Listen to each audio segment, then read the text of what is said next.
Olá, eu me chamo Daniel Castro, sou graduado em artes visuais, concluí minha iniciação científica sem bolsa bem no final de 2019, com a orientação da professora doutora Angelita Marques Visari, e o tema do trabalho foi a pesquisa do retábulo da vida da Virgem Maria e de São Francisco de Nicolás Francês. A pesquisa pautou-se inicialmente a pesquisa das produções imagéticas medievais, compreendendo seus objetivos, como elas se relacionavam com as suas culturas, de acordo com sua funcionalidade e religiosidade, o estudo dos retábulos, a sua função litúrgica, a sua função para a qual elas foram feitas, eram utilizadas, o estudo também sobre a vida do artista e, principalmente, o estudo do retábulo que apresenta cenas da Virgem Maria e de São Francisco, buscando compreender suas especificidades e compreendendo na relação entre os temas apresentados e o local a ele atribuído. A metodologia utilizada por a questão da imagem-objeto, principalmente ela de Jérôme Bachet, o termo imago de Jean-Claude Smith, a compreensão sobre as imagens medievais, a imagem presente do Daniel Russo e a questão da virtualidade do não ver do Didier Huberman.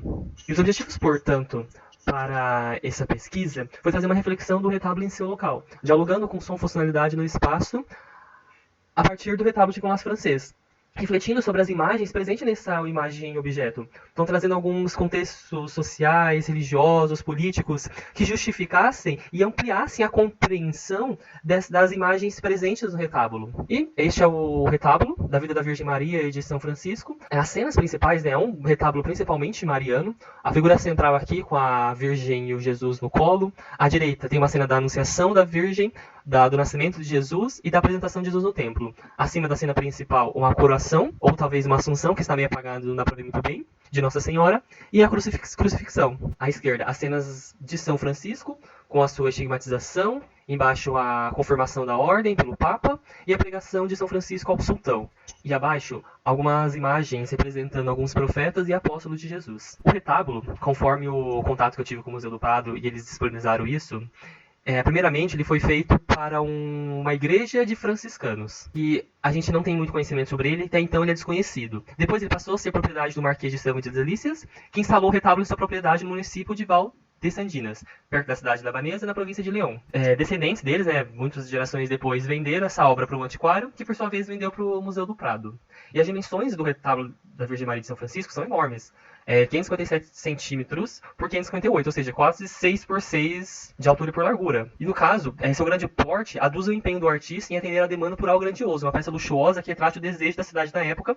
As cenas. Conforme comentamos, o destaque maior da obra foi para a Virgem Maria e dialoga muito com a crescente devoção mariana da Baixa Idade Média, que o culto a ela foi crescendo iconograficamente e devocionalmente e sendo amplamente difundido pelas ordens e congregações. E pautando também na teologia criada, nos casos, pensadores da época escolástica, como São Tomás de Aquino, colocando essa importância de Maria no papel da salvação das almas, sendo crescente a ênfase do papel de Maria como mediadora. E também as imagens de São Francisco, que também podemos trazer alguns diálogos e contextos com a época, como no século XV, na qual os franciscanos passavam por um processo de clericalização, que no caso implicava a eliminação da vida itinerante e pobre da ordem, com principalmente visto na figura de Bernardino de Siena, com as suas pregações para essa identificação com a igreja. Podemos ligá-los às duas temas de cima, que é a estigmatização de São Francisco, primeiro mostrando a importância do santo fundador, como essa figura de pessoa que se ligou a tal ponto de Jesus que recebeu seus estigmas, o encontro com o Papa Inocêncio III, que o promulgou com as ordens de São Francisco, deixando ela oficial, ou seja,